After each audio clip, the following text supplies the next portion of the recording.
Добар ден, јас сум Слагјан Ивковиќ и добродојдовте во денешното спортско издание на Студио 1. Денеска со гостин во Студио 1, чест и задоволство ми е да ви ја представам најдобрата фудбалерка на Македонија, играч на фудбалскиот клуб Барселона. Тоа е Наташа Андонова. Добре дојде. Благодарам на најавата, чест ми е што и задоволство што гостувам во вашата емисија. Наташа, прво, како се носи со титулата најдобра фудбалерка на Македонија? Веќе, можам да кажам дека веќе 8 години сум најдобра фудбалерка во Македонија и во 2010 бев исто така избрана за најдобра фудбалерка во Европа, така да тие награди за мене се представуваат голема чест. Токму така, тогаш и почна почетокот на твојата кариера, секако во нагорна линија, може накратко деталите за тоа како почна во Тиквешанка, потоа Борец, па се до европската сцена. Да, како што кажа, најпрво почна во Тиквешанка, таму играв 2 години, го освоивме купот и лигата, потоа во Борец од Велес, исто така го освоивме купот и лигата, од таму заминав во Германија, во Турбине Потстам, таму бев 5 години, од таму во Шведска година и пол, во Париз 6 месеци и сега сум во Барселона година дена. Така, најмногу остана, како што кажа, во Германија. Каков е животот таму, како се снајде, бидејќи тие години го направија тоа што Наташа е денес? Баш така, јас можам да кажам, како дете замина во Германија на 16 годишна возраст, кога го знаев само да го зборувам македонскиот јазик, и во Германија го научив да го зборувам германскиот и англискиот јазик и таму научив многу работи и за општо и за животот и за фудбал секако дека таму научив многу работи. Така, германскиот фудбал, кога ќе го споредиме со она што потоа следува, како може да се оцени тој тип, тој стил на игра? Германскиот стил на игра, мислам дека го знаеме сите каков е, доста работа и нема многу големи таленти, но таму доста се работи и затоа германците имаат големи успеси. Така, сензација беше кога слушнавме дека Наташа Андонова стави подпис со францускиот гигант Парис Сен-Жермен. Иако кратко, 6 месеци, но како беше во Париз? Во Париз беше одлично. Таму имав договор 6 месеци и после тие 6 месеци од менаџерот мој ми се јави и ми кажа дека имам понуда од Барселона и јас реков со задоволство ќе ја прифатам таа понуда од Барселона. Значи не се пропушта нешто кога доаѓа од тако великан како што е фудбалскиот клуб на Барселона? Така. Пред се, затоа што јас Шпанија ја сакам како држава, затоа што го знам јазикот од овие шпанските серии, но секогаш сум таму го усовршив шпанскиот и ја сакам како држава, но Барселона е во фудбалот е институција. Така, пред да почнеме за Барселона, за начинот на живот, за играта во Барселона, ќе те запрашам, бидејќи претходно играш и со најпознатата светска фудбалерка, бразилката Марта. Како беше искуството да се биде соиграч на Марта? Искрено ќе ви кажам, кога бев мала, тоа ми беше сон да играм и еден ден да ја запознаам Марта и тој сон ми се оствари. И можам да кажам дека Марта не само што е најдобра во светот, таа е како личност прекрасна личност, значи прекрасна. Јас сум до ден денеска имам контакти со неа и до ден денеска ми е многу добра пријателка. Научи ли нешто од вештините на Марта? Да, бразилскиот стил на игра. Да, научив многу од Марта и како треба да се понашаш и како личност. Таа е многу скромна личност и има многу добра душа. За фудбалските вештини на Марта не треба ни да зборуваме, тоа го знаат сите. Али научив доста од неа, пошто она е постара од мене, може 10 години е постара од мене. Така, минатата година, јуни, ако не се лажам, 2017, Андонова стави подпис со фудбалскиот клуб Барселона. Тоа за мене, например, би представувало некој врв на кариера, но дали за Андонова е тоа така? Да се игра во најдобриот клуб во светот не е мала работа и да се доаѓа од една мала држава како што сме ние од Македонија исто така не е мала работа. Чест ми е што сум во таков клуб и што имам таа привилегија секој ден да ги гледам најдобрите фудбалери во светот и да имаш можност да се сликаш со нив, да зборуваш со нив, да промениш некој мислење, значи тоа е неверојатно. Тоа само треба да се искуси за Да се секако кога еден Меси, еден Иниеста, Кутиньо, Суарес, како што може да видат гледачите и претходно, си имате слики со нив, веројатно се дружите на тренинзите. Каков е контактот на женската екипа и машката? Дали често се гледате, имате дружења? Да, имаме дружења. Кога ние после официјалната вечера, кога ни завршуваат првенството, имаме вечера заедно и исто така пред да почне првенството имаме заедничка слика, машките и женските заедно. И таму имаме исто време за да разговараме со машките и можам да кажам дека јас сум стварно фасцинирана од тоа какви личности се.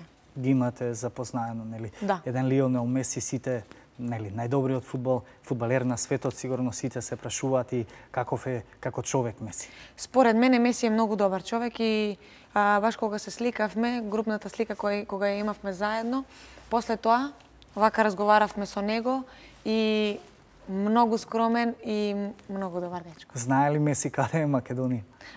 Знае, затоа што Давид Бабунски беше исто така во Барселона и Меси знае каде е Македонија. Така, тие се имињата што поминале, нели, низ клубот како што е Барселона.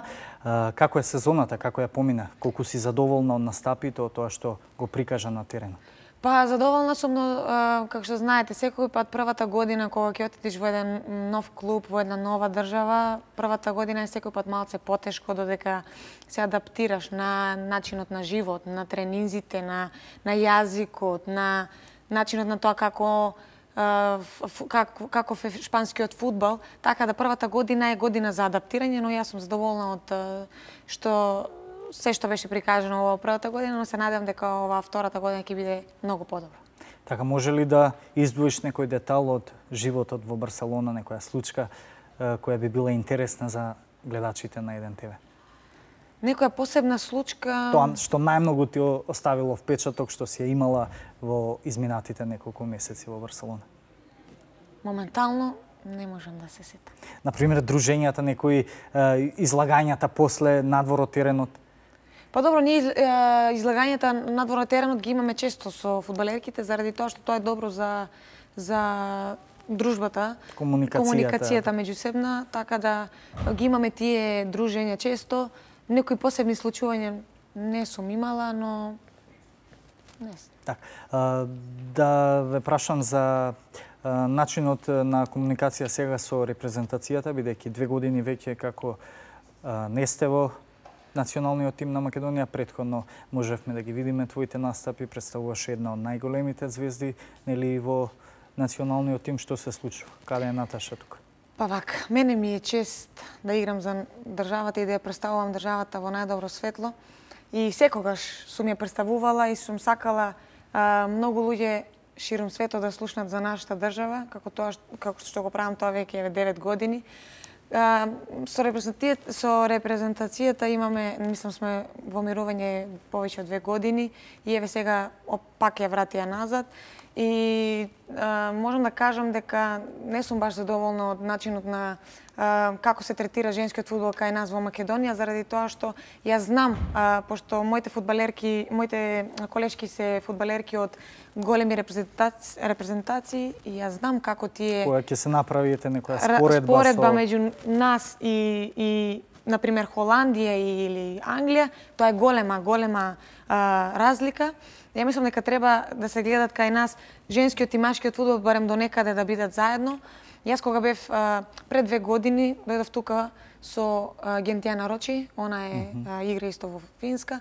Дојдовме тука заедно да разговараме со председателот на Фудбалската федерација со Илчо Наумовски и разговаравме, ние му кажавме се како мислиме, што мислиме, дека како јас мислам дека треба работите да се подобрат за женскиот фудбал да оде во погорна линија, но јас видов дека ништо не се промени. Како беше тогаш одговорот на првиот човек на Фатма? Тие те слушаат и се што ќе им кажеш те слушаат и се служуваат со тебе, но на крај ништо не превземаат. И мене тоа не ми се допадна и кажав ако не презимате ништо, нема потреба да идам јас за репрезентација, да играм и да губиме по 15-0. Сепак тоа за мене не е добро. Значи, може да заклучиме дека талент има Македонија, има играчи од женскиот кадар со кој располага и може да прави успеси, но нешто не чини кај врхушката или начинот на работа со фудбалерите. Да, начинот на работа и вложувањето во женскиот фудбал, тоа мора да се подобри за ако сакаме Македонија на женски план да иде по понагорна линија. Така, ни предстои пред нас е во теке Мундијалот во Русија, светското првенство во фудбал. Тука ќе предпоставам дека една од фаворитите е Шпанија, но би ги издвоили и Аргентина, потоа што Лионел Меси е таму, твој добар познаник и пријател.